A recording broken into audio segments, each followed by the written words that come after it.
Hello everyone, कैसे हैं आप सभी कोई। तो आज अपन लोग क्लास 12 का एक बहुत इंपॉर्टेंट चैप्टर स्टार्ट करने जा रहे हैं जिसका नाम है क्या, सॉल्यूशन। तो देखो भाई, बोर्ड के लिए तो ये चैप्टर इंपॉर्टेंट है ही है, और साथ ही साथ हमें ये पता होना चाहिए फॉर द नीट और जेईई एग्जामिनेशन के लिए चैप्टर कितना इंपॉर्टेंट है। तो देखो मैं आपको बताता हूं, अगर हम बात करते हैं, देखो अगर मैं बोलूं आपको कि नीट एग्जामिनेशन में from the last 5 to 6 years आप देखोगे पीवाईक्यूज जब आप करेंगे कि हर साल सॉल्यूशन के चैप्टर से 2 क्वेश्चन तो फिक्स आ रहा है। 2021, 20, 19, 18, 76 हर साल 2-2 क्वेश्चन आ रहे हैं, बहुत ही बेसिक लेवल के। और अगर हम बात करते हैं जेईई मेंस के, तो यहां पे 1 से 2 क्वेश्चन आपको हर शिफ्ट में देखने को मिल जाएगा। क्लियर है?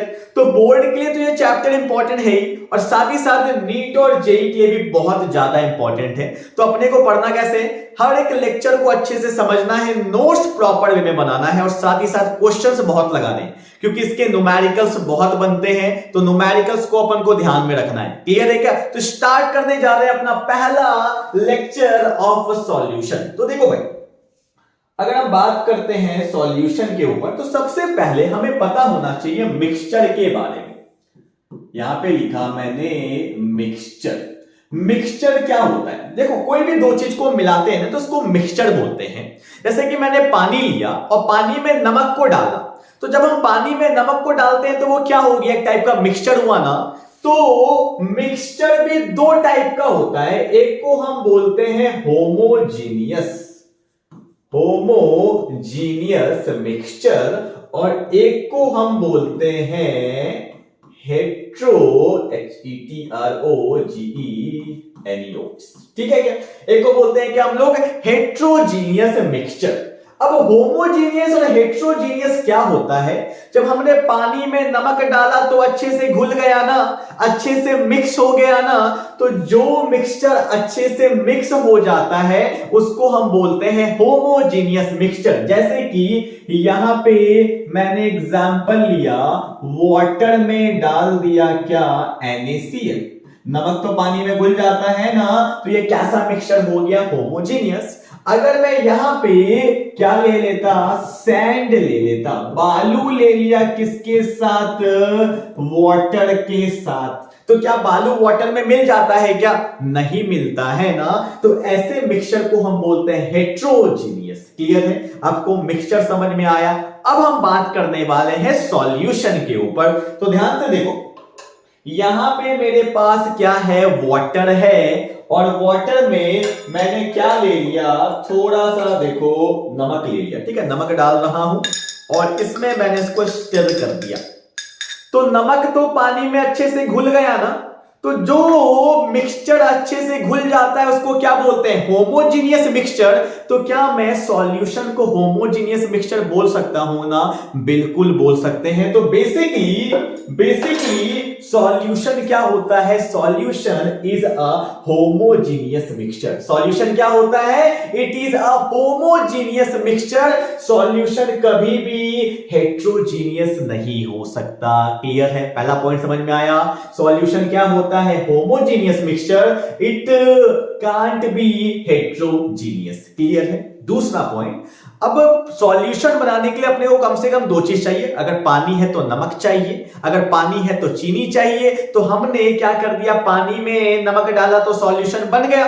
तो कम से कम 2 चीज चाहिए, तो हम क्या बोलेंगे, a solution is a homogeneous mixture of 2, कम से कम 2 चीज चाहिए, ऑफ 2 और मोर देन 2 कंपोनेंट। आप चाहते तो वाटर लिया, वाटर में आप NaCl नमक भी ले सकते थे और शुगर भी ले सकते थे, ये भी तो मेरा सॉल्यूशन ही बन गया ना। तो कम से कम चाहिए 2 कंपोनेंट, 2 से ज्यादा आप जितना भी चाहे ले सकते हो। क्लियर है? तो आओ सबसे पहले देखते हैं डेफिनेशन के ऊपर। तो सॉल्यूशन का डेफिनेशन क्या होगा, देखना।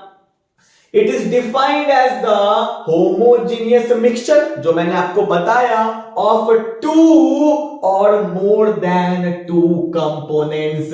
कम से कम 2 कंपोनेंट तो चाहिए और 2 से ज्यादा भी हो सकता है। क्लियर है? तो जल्दी से डेफिनेशन लिखो फटाफट से। नोट्स कॉपी को अपने को अच्छे से मेंटेन करना है।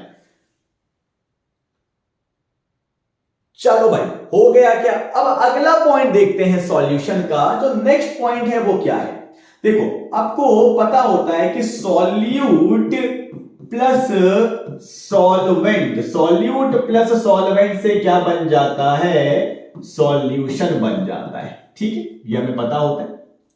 अब मेरा एक क्वेश्चन है, मैंने यहां पे ले लिया बेंजीन, मैंने यहां पे ले लिया बेंजीन जिसका फॉर्मूला होता है C6H6, C6H6, और मैंने यहां पे ले लिया CCl4, इसका नाम होता है कार्बन टेट्राक्लोराइड। ठीक है, अब मेरे को बताओ इसमें सॉल्यूट कौन है और सॉल्वेंट कौन है? Which one is solute and which one is solvent? क्या हम बता सकते हैं क्या? क्या हम बेंजीन और कार्बन टेट्राक्लोराइड में बता सकते हैं कौन सॉल्यूट है कौन सॉल्वेंट? नहीं बता सकते। क्यों नहीं बता सकते? इसका अमाउंट नहीं दिया हुआ है, इसका वेट नहीं दिया हुआ है, इसके बारे में कोई भी डाटा नहीं दिया हुआ है। जब तक डाटा नहीं होगा हम नहीं बता पाएंगे कौन सॉल्यूट है और कौन सॉल्वेंट। अब देखो, मैंने यहां पे ले लिया कि बेंजीन दिया हुआ है 10 ग्राम और कार्बन टेट्राक्लोराइड दिया हुआ है 100 ग्राम। अब बताओ कौन सॉल्यूट कौन सॉल्वेंट? अब क्या हो जाएगा? अब ये जो बेंजीन है ना, ये हो जाएगा मेरा सॉल्यूट। क्या हो जाएगा? सॉल्यूट। और ये जो CCl4 है ये हो जाएगा सॉल्वेंट। क्यों हो जाएगा? अब आपको पता चला कि जिसका अमाउंट होता है कम वो होता है सॉल्यूट, और जिसका अमाउंट होता है ज्यादा उसको हम बोलते हैं सॉल्वेंट। जैसे ही अभी मैंने यहां पे लिया वाटर, वाटर का अमाउंट था ज्यादा, और लिया नमक NaCl जिसका अमाउंट था कम, तो यहां पे NaCl क्या हो गया? सॉल्यूट, और वाटर क्या हो गया? मेरा सॉल्वेंट। क्लियर है? तो जिसका अमाउंट होता है कम, दैट इज मिनिमम, या हम बोल सकते हैं लिमिटेड, वो होता है सॉल्यूट, और जो लार्ज अमाउंट में होता है उसको हम क्या बोलते हैं? सॉल्वेंट बोलते हैं। क्लियर है? तो क्वेश्चन में कभी कभी गिवन नहीं होगा, आपको खुद पहचानना पड़ेगा कौन सॉल्यूट है कौन सॉल्वेंट। क्लियर है? उतार लो फटाफट से। ठीक है, ये बेसिक बातें हैं जो आपको पता होना चाहिए, जो न्यूमेरिकल्स में काम आने वाला है बहुत ज्यादा। चलो, हो गया ना? डेफिनेशन हो गया, सॉल्यूट सॉल्वेंट पता चल गया क्या होता है। चलो मूव करते हैं अगले टॉपिक के तरफ। देखो, यहां पे दो वर्ड लिखा हुआ है, एक है बाइनरी सॉल्यूशन क्या होता है, और एक होता है एक्वस सॉल्यूशन क्या। देखो, बाइनरी सॉल्यूशन, बाई का मतलब होता है दो। ठीक है, दिख रहा है ना? बाई का मतलब क्या होता है? दो। ऐसा सॉल्यूशन जिसके अंदर सिर्फ दो कंपोनेंट होंगे, एक सॉल्यूट और एक सॉल्वेंट, उसको हम बोलेंगे बाइनरी सॉल्यूशन। जैसे मैंने लिया पानी, मैंने लिया नमक, कैसा सॉल्यूशन? बाइनरी। मैंने लिया पानी, मैंने लिया शुगर, कैसा सॉल्यूशन? बाइनरी। अगर मैंने लिया पानी भी, नमक भी और शुगर भी, तीन तीन कंपोनेंट, ऐसे सॉल्यूशन को हम बाइनरी नहीं बोलेंगे। क्लियर है? और हमें जो स्टडी करना है क्लास 12 के सिलेबस में, वो स्टडी करना होता है सिर्फ बाइनरी, जिसके अंदर सिर्फ दो कंपोनेंट होंगे। क्लियर है? अब आते हैं डेफिनेशन के तरफ। डेफिनेशन क्या होगा?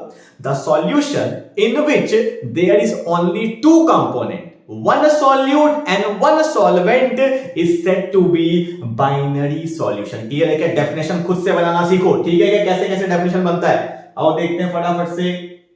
The solution having two components, solute plus solvent, is termed as binary solution। is termed as, देखो यहाँ पे एक नया वर्ड यूज किया गया है, टर्म्ड। क्लियर है क्या? तो अब ये जो लिखते हो ना कॉल्ड, ये सब हटाओ। अब ना बोर्ड में स्टैंडर्ड वर्ड यूज करेंगे, जैसे कि is said to be binary solution भी लिख सकते थे, या टर्म तो लिखा हुआ ही है। ठीक है, ऐसे ऐसे वर्ड यूज करा करो ना। चलो भाई, क्लियर है? समझ में आ गया बाइनरी सॉल्यूशन। अब आते हैं एक्वस सॉल्यूशन क्या होता है। What is the meaning of aqueous? देखो, एक्वस वर्ड जो आया है ना, ये आया है एक्वा से, और एक्वा का मतलब होता है वाटर। ठीक है? जिस सॉल्यूशन में से क्वेश्चन में आएगा, जैसे क्वेश्चन में कभी कल आएगा ना, यहां लिखा होगा NaOH एक्वस सॉल्यूशन, इसका मतलब क्या? अगर वहां पे एक्वस वर्ड आ गया है तो वो गारंटी है वहां पे कि जो मेरा सॉल्वेंट होगा वो कौन होगा? वाटर। सॉल्वेंट कौन होगा? Water. The solution in which water is a solvent, in which water is a solvent is said to be aqueous solution. ठीक है? एक्वस वर्ड आ गया मतलब सॉल्वेंट कौन? वाटर। क्लियर है क्या? देखो definition, the solution in which water is a solvent is said to be aqueous solution. Clear है? चलो भाई, यहां पे हमने अपना 4 छोटे छोटे टॉपिक किए। क्या? सॉल्यूशन का डेफिनेशन, फिर सॉल्यूट प्लस सॉल्वेंट क्या होता है सॉल्यूशन, फिर हमने देखा क्या बाइनरी सॉल्यूशन, फिर हमने क्या देख लिया एक्वस सॉल्यूशन। ये छोटे छोटे वर्ड्स पता होना चाहिए, आगे जाके बहुत डाउट आता है इसमें। क्लियर है ना? चलो मूव करते हैं अगले टॉपिक की तरफ। देखो भाई, जो मेरा नेक्स्ट टॉपिक है वो क्या है, that is the type of solution. क्या है? Types of solution. तो यहां पे 3 टाइप के सॉल्यूशन दिए हुए हैं। वैसे तो बेसिकली 9 टाइप्स ऑफ सॉल्यूशंस होते हैं, सब देखेंगे करके। तो एक है सॉलिड सॉल्यूशन, एक है लिक्विड सॉल्यूशन और एक क्या है गैसियस सॉल्यूशन। ध्यान से देखना, जैसे कि ये मेरा वाटर में मैंने नमक डाला था, तो नमक क्या हो गया सॉलिड, और सॉल्वेंट क्या हो गया मेरा वाटर। तो मैंने नमक डाला पानी में, तो इसका फेज कैसा है? फेज कैसा है? लिक्विड फेज है ना। क्यों? क्योंकि सॉल्वेंट क्या था ज्यादा। तो हमें यहां पे ये पता चला कि अगर सॉल्वेंट जिस फेज में रहता है, सॉल्यूशन भी उसी फेज में रहेगा। सॉल्वेंट हमारा जिस फेज में रहेगा, सॉल्यूशन भी हमारा उसी फेज में रहेगा। जैसे कि यहां पे दिया हुआ है सॉलिड सॉल्यूशन, मतलब यहां पे मेरा सॉल्वेंट कौन होगा? दैट इज सॉलिड होगा। यहां पे लिक्विड सॉल्यूशन है, तो मेरा सॉल्वेंट क्या होगा? लिक्विड होगा। और यहां पे क्या है? गैसियस सॉल्यूशन, तो यहां पे मेरा सॉल्वेंट क्या होगा? गैस होगा। क्योंकि जिसका सॉल्वेंट ज्यादा, मतलब जिस फेज में सॉल्वेंट रहता है उसी फेज में सॉल्यूशन आता है। अब सॉल्वेंट है सॉलिड, तो सॉल्यूट क्या हो सकता है? It can be solid, it can be liquid, it can be gas. तो 3 केस बना। यहां पर भी सॉल्यूट क्या हो सकता है? Solid, liquid and gas. और यहां पर भी सॉल्यूट क्या हो सकता है? Solid, liquid and gas. तो बेसिकली 9 टाइप्स ऑफ सॉल्यूशंस बनते हैं। हमें सबका एग्जांपल्स पता होना चाहिए, और कुछ तो स्टार मार्क कराऊंगा जो बहुत ज्यादा इंपॉर्टेंट होता है। क्लियर है? तो स्टार्ट करें क्या? देखो, सबसे इजी मेरे को पहले लगता है लिक्विड सॉल्यूशन। तो पहले मैं बताऊंगा आपको लिक्विड, फिर देख लेंगे सॉलिड, फिर देख लेंगे गैसेस। क्लियर है? चलो भाई आगे मूव करते हैं फटाफट से। तो लिक्विड सॉल्यूशंस है मेरे पास, तो इसका सॉल्वेंट कौन होगा? सॉल्वेंट तो लिक्विड ही होना है ना, लिक्विड लिक्विड लिक्विड। तो यहां पे सॉल्यूट एक बार ले लेते हैं, सॉल्यूट कौन? सॉलिड ले लेते हैं। एक बार क्या ले लेते हैं? लिक्विड ले लेते हैं। और एक बार क्या ले लेते हैं? गैस ले लेते हैं। ठीक है? Solid liquid, liquid liquid and gas liquid. अब मूव करते हैं इसके एग्जांपल्स की तरफ। खुद से सोचो, याद नहीं करना है। सॉलिड इन लिक्विड, लिक्विड ले ले वाटर, सॉलिड क्या डाल सकते हैं? नमक। नमक इन पानी हो गया क्या एग्जांपल? शुगर इन पानी एग्जांपल, या फिर ग्लूकोज इन पानी, सारे तो इसी के एग्जांपल्स हैं। तो क्या लिखोगे भाई एग्जांपल्स में? यहां पे लिख लो NaCl, या स्लैश देके क्या लिख लोगे? शुगर, या स्लैश लेके क्या लिख दोगे? ग्लूकोज, कुछ भी ले सकते हो इन वाटर। क्या इसका एग्जांपल हो गया क्या? NaCl या स्लैश शुगर इन वाटर हो गया। दूसरा लिक्विड इन लिक्विड, ये वाला सही होता है ना, लिक्विड इन लिक्विड। कौन सा वाला होगा? जल्दी से बताओ, तुम्हारा जो फेवरेट है कौन सा? 30 ml, that is alcohol in water. तो अल्कोहल भी लिक्विड होता है, वाटर भी क्या होता है? लिक्विड। तो क्या हो जाएगा? Alcohol in water. क्लियर है क्या? सोडा वाटर भी लिख सकते हो, जो चाहे वो लिख सकते हो, सिंपल अल्कोहल इन वाटर। ठीक है? अब आता है gas in liquid. Gas in liquid याद करो, एक्वाटिक स्पीसी, जैसे फिश हो गए, वो लोग भी तो सांस लेते हैं ना। तो कैसे लेते हैं? क्योंकि वाटर में या रिवर में क्या होता है? ऑक्सीजन गैस डिसॉल्व होता है, तभी तो वो सांस ले पाते हैं। तो इसका एग्जांपल क्या होगा? O2 gas, oxygen. O2 gas is dissolved in water. O2 gas is dissolve in water. Clear है? तीनों एग्जांपल बदल गया। NaCl या sugar in water, alcohol in water, और O2 gas is dissolve in water. तो ये मेरा क्या हो गया? Liquid solution. जल्दी से नोट डाउन कर लो फटाफट से।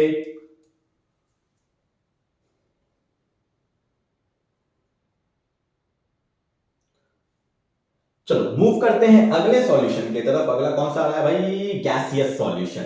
अगर मेरा सॉल्यूशन का फेस कैसा है? गैसियस है, तो सॉल्वेंट कौन होगा मेरा? गैसियस ही होगा ना। तो इसके भी केस बना ले। यहाँ पे क्या होगा, एक बार ले लेते हैं सॉलिड, एक बार ले लेते हैं क्या लिक्विड, और एक बार क्या ले लेते हैं गैस।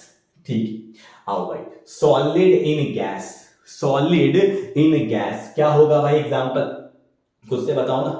सॉलिड इन गैस, सोच रहे हो क्या, गैसियस सॉल्यूशन का बात हो रहा है, तो सॉल्वेंट क्या है मेरा, गैस है, और solute can be solid, can be liquid, can be gas. अब देखो भाई, सबसे पहला एग्जांपल क्या ले लेंगे, सॉलिड इन गैस। देखो यार, एक कपूर जो होता है, जो हम लोग पूजा में यूज करते हैं, कैम्फर होता है सॉलिड, हीट करते हैं या जलाते हैं तो क्या बन जाता है, गैस। वो तो हो गया सब्लिमेशन प्रोसेस, सॉलिड से गैस। पर यहां पे अपने को क्या लेना है, एग्जांपल लेना है किसके साथ, सॉल्यूट प्लस सॉल्वेंट। तो मैं यहां पे क्या लिखूंगा, camphor, camphor with N2 gas. कौन से गैस के साथ, N2 गैस के साथ हम कैम्फर लेंगे, तो किसका एग्जांपल हो जाएगा, सॉलिड इन गैस। या हम ऐसा भी बोल सकते हैं, एयर, एयर है ना हमारा, इसमें कभी कभी डस्ट पार्टिकल्स आ जाते हैं, तो वो भी हो सकता है डस्ट पार्टिकल्स इन एयर, तो वो भी उसी का एग्जांपल हो जाएगा। ठीक है क्या। दूसरा लिक्विड, लिक्विड और सॉल्वेंट क्या है मेरा, गैस। सोचो ना क्या होगा,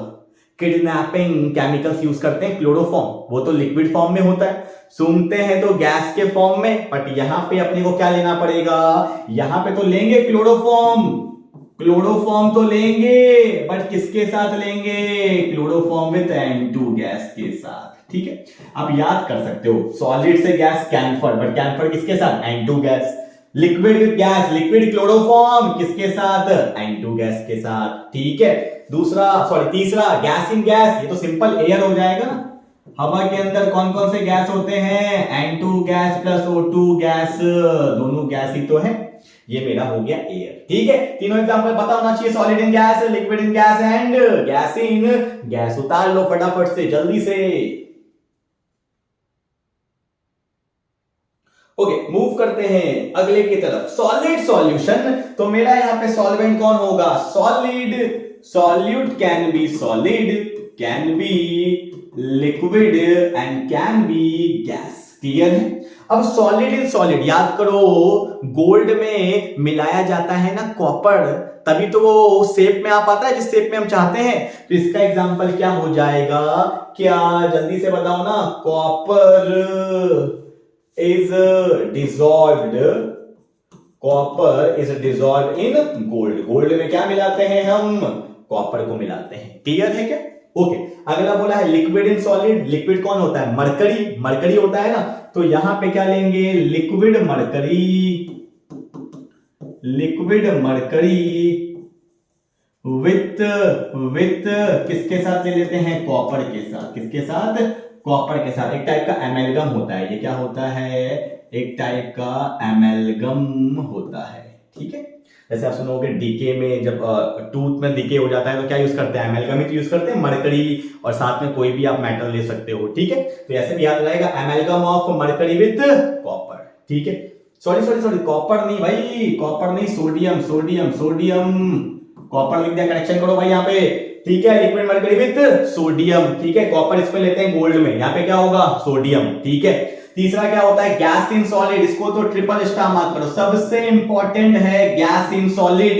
यहां पे H2 गैस लेते हैं, H2 gas with palladium, palladium, चाहो तो आप प्लैटिनम भी ले सकते हो। और एक बात बताता हूं, ये जो पैलेडियम होता है ना, ये बहुत अच्छा हाइड्रोजन एब्जॉर्बर होता है, हाइड्रोजन एब्जॉर्बर होता है, बहुत अच्छा। ठीक है क्या, तो यहां पे क्या लिया मैंने, H2 गैस विथ पैलेडियम, या लिख सकते थे H2 gas is absorbed in palladium, ऐसे लिख सकते थे, एब्जॉर्ब्ड इन पैलेडियम। ठीक है, तो याद रहेगा, solid in solid, copper is dissolve in gold. दूसरा amalgam of liquid mercury with sodium, sodium. तीसरा क्या है, H2 गैस विथ पैलेडियम। ठीक है, तो 9 केसेस थे, 9 का 9 हमने एग्जांपल्स ले लिया। अब एक शॉर्ट में जल्दी से रिवाइज करते हैं, देखो जल्दी से यहां पे रिवाइज ले लेते हैं। पहला क्या था, गैसियस सॉल्यूशन था ना, तो गैस इन गैस में क्या लिया था भाई, air, mixture of oxygen and nitrogen gas. Liquid in gas में क्या दिया था, chloroform with nitrogen gas. Solid in gas में क्या लिया था, कैम्फर विथ N2 गैस। ठीक है, तीसरा लिक्विड में वही था, oxygen gas is dissolve in water, ethanol मतलब अल्कोहल, और यहाँ पे क्या था, सुक्रोज, हमने क्या लिया था, ग्लूकोज या NaCl या शुगर, कुछ भी ले सकते थे। Gas in solid, hydrogen in palladium, liquid एमेलगम of mercury with sodium, और तीसरा क्या है, copper is dissolve in gold. Clear है क्या? ये सारे के सारे टाइप्स हैं, सारे के एग्जांपल्स पता होना चाहिए। तो यहां पे हमारा जो पहला लेक्चर था वो बिल्कुल बेसिक लेक्चर था, जहां पे आपको टाइप्स बताया गया, सॉल्यूशन के डेफिनेशन बताए गए। बेसिकली जो सॉल्यूशन चैप्टर है वो नेक्स्ट चैप्टर से स्टार्ट होने वाला है, जहां पे हम देखने वाले हैं क्या, कंसंट्रेशन टर्म्स, दैट इज की molarity, mass percentage, volume percentage, ये सारी चीज देखेंगे। क्लियर है? तो मिलते हैं फिर नेक्स्ट लेक्चर में, तब तक के लिए बाय बाय।